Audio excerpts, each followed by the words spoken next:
Hello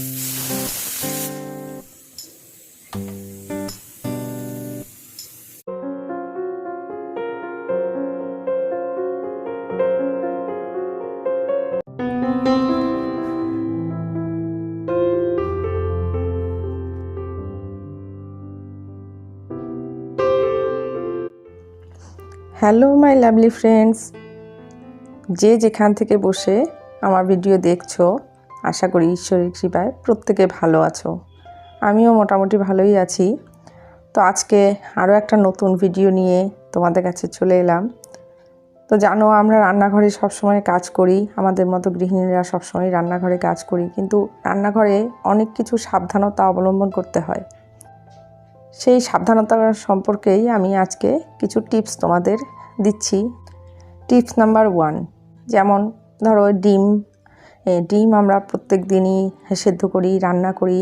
ডিম ভাজার সময় এরকম একটু কেটে নিলে কিংবা এরকম গায়ে একটু ফুটো করে নিলে ভালো হয়। কুসুমটা যেমন চাকু দিয়ে করতে একটু অসুবিধা হয়, তাই এরকম আমাদের ঘরে সবার ঘরে এরকম কাবাব স্টিক থাকে, কিংবা যে কোনো কাঠি দিয়ে এরকম একটু কুসুমটা ফুটো করে নিলে দেখবে, আর ডিমের গাটা একটু হালকা করে চিড়ে নিলে ডিম ভাজার সময় কোনো কিছু দুর্ঘটনা ঘটবে না।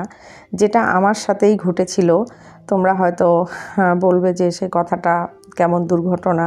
সত্যি সত্যি আমি কিন্তু ডিম এরকম করে কেটে একটু ফাটিয়েই দিয়েছিলাম, তবুও প্রচণ্ড জোরে 2-3টে ডিম এমন ফেটে একদম আমার সারা মুখে, গলায়, শরীরে এসে পড়েছিল যে পুরো শরীর পুড়ে চাকা চাকা হয়ে গেছিলো, একদম ফোসকা পড়ে গেছিলো। এরপর থেকে আমি ডিম সবসময় কুসুমের ভেতরটা ফুটো করে তারপর দিই। তাই আমি ভাবলাম যে এই ঘটনাটা আমার সাথে ঘটেছে, তোমাদের সাথেও হয়তো ঘটতে পারে, তাই জানিয়ে দেওয়া দরকার, তাই জানালাম। টিপস নাম্বার 2, এরকম রান্নার সময় সবাই কিন্তু সব কিছু সাবধানতা অবলম্বন করতে পারে না, কিংবা জানলেও হয়তো করে না অনেক সময়। এই দেখো লঙ্কা, আমরা কিন্তু সবসময় এরকম শুকনো লঙ্কা ফোড়ন দিই ডালে কিংবা যে কোনো ভাজা শাক সব কিছুতে। তো সবসময় দেখবে শুকনো লঙ্কা কিন্তু একটু কেটে বা ফাটিয়ে দেওয়া উচিত, নয়তো ফেটে চলে আসে। আর এরকম রসুন, এই রসুনটাও কিন্তু তুমি যে গোটা ফোড়ন দেওয়ার সময় কোন সময় দিলে রসুনও ফেটে কিন্তু চলে আসে, যেটা আমার সাথে ঘটেনি। কিন্তু আমি যেই বাড়িতে প্রথমে ছিলাম সেই বাড়িতে এক বৌদির মেয়ে এরকম মাংস রান্না করতে গেছিলো, তখন অনেকগুলো রসুন যেই দিয়েছে ফেটে এসে ওর একদম গলায় পুরো পুড়ে গেছিলো। সেটা আর কি কেউ না দেখলে হয়তো বিশ্বাস করবে না, আমি নিজে দেখেছি। অনেক দিন পর্যন্ত সেটা নিয়ে ভুগেছে, তারপর সে দাগ হয়ে গেছে। ওর মা কান্নাকাটি, কী করে মেয়েকে বিয়ে দেবে এরকম, তারপর আস্তে আস্তে দাগটা মিলিয়ে গেছে। এরকম দুর্ঘটনাও ঘটতে পারে যে রসুন ফেটে এসে মানুষের শরীর পুড়ে যেতে পারে, সেটাই হলো আশ্চর্য ঘটনা।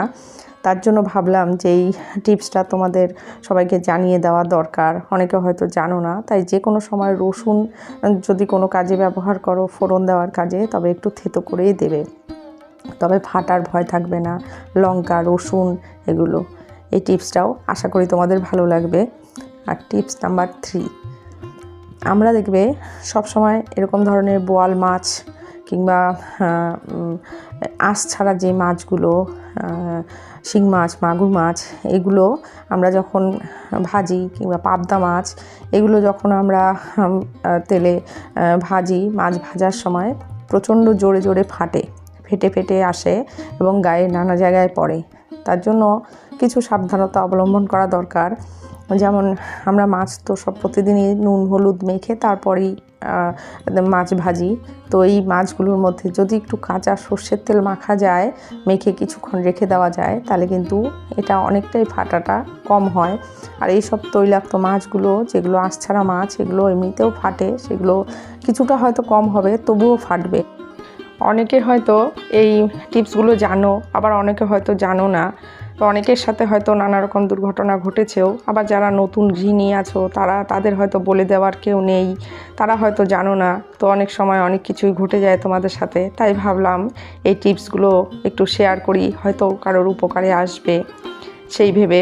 আমি যেহেতু জানি, তাই ভাবলাম একটু শেয়ার করি। তো এই দেখো, প্রথমে কড়াইয়ে তেল দিয়ে দিয়েছি, এরপর দিলাম একটু নুন আর দিলাম হলুদটা দেওয়ার সাথে সাথেই কিন্তু সাথে মাছটা ছেড়ে দিতে হবে, নয়তো হলুদটা পুড়ে যাবে। আর এরকম নুন আর একটু হলুদ দিয়ে নিলে যেমন মাছটা তেলটা ছিটবে না, তেমনি কড়াইয়ের গায়ে মাছটা লেগেও যাবে না। নুন দিয়ে দেখবে। আর আমি সব সময় এরকম ধরনের বোয়াল মাছ কিংবা এইসব মাছ ভাজতে সব সময় ঢাকনা ইউজ করি, ঢালের মতো করে ধরে রাখি এবং এইভাবে ইউজ করি, ঢেকে ঢেকে ভাজি। আর যখনই এটাকে উল্টাতে যাই কিংবা নামানোর সময় গ্যাসের আঁচটা একদম কমিয়ে নিই, কারণ গ্যাসের আঁচটা কমিয়ে নিলে কি হয়, ফাটে, একটু কম ফাটে। তারপর আবার ঢেকে আবার আঁচটা বাড়িয়ে দিই, এভাবেই ভাজবে। Tips number 4। দেখো, আমরা প্রত্যেকে বাড়িতে বড়া ভাজা কিংবা পাঁপড় ভাজা কিংবা লুচি এসব খেয়ে থাকি তেলে ভাজা জিনিস, কিন্তু পরবর্তী যে তেলটা পড়ে থাকে সেটা আমরা আবার রিইউজ করি। কিন্তু একবারের বেশি, একবার হয়তো করা যেতে পারে, তার বেশি রিইউজ করা একদমই ভালো না।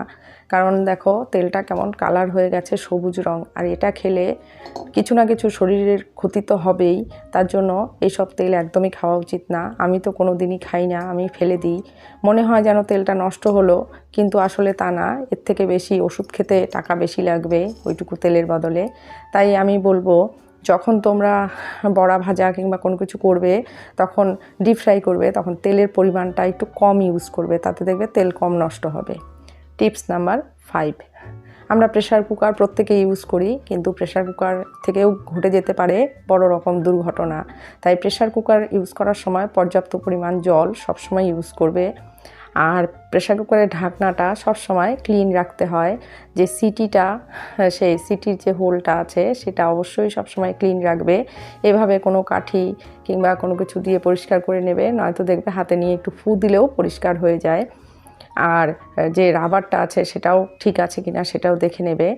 আর প্রেসার কুকারের ঢাকনার গায়ে একটু সর্ষের তেল লাগিয়ে দিলে যে কোনো কিছু ডাল কিংবা কোনো কিছু সেদ্ধ করার সময় তাহলে সিটি দিয়ে বেরিয়ে আসে না এবং বাইরে প্রেসার কুকারটা নোংরা হয় না। এই টিপসটা ইউজ করবে, দেখবে তোমরা উপকৃত হবে।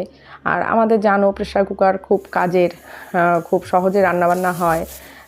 এসব জিনিস যেমন কাজের হেল্পফুল, তেমনি কিন্তু নানা রকম দুর্ঘটনাও ঘটাতে পারে। তাই আমাদের কিছু সাবধানতা অবশ্যই অবলম্বন করা দরকার। প্রেসার কুকারে রান্নার পর প্রেসার কুকারটা খোলার সময়ও কিছু সাবধানতা অবলম্বন করতে হয়।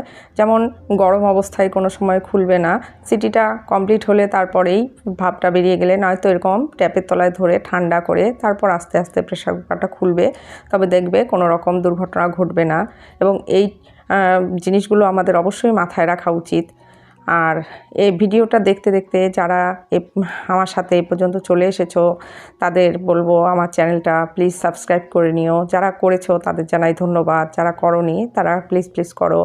আর ভিডিওটা ভালো লাগলে অবশ্যই লাইক করো। পরবর্তী টিপস নাম্বার 6।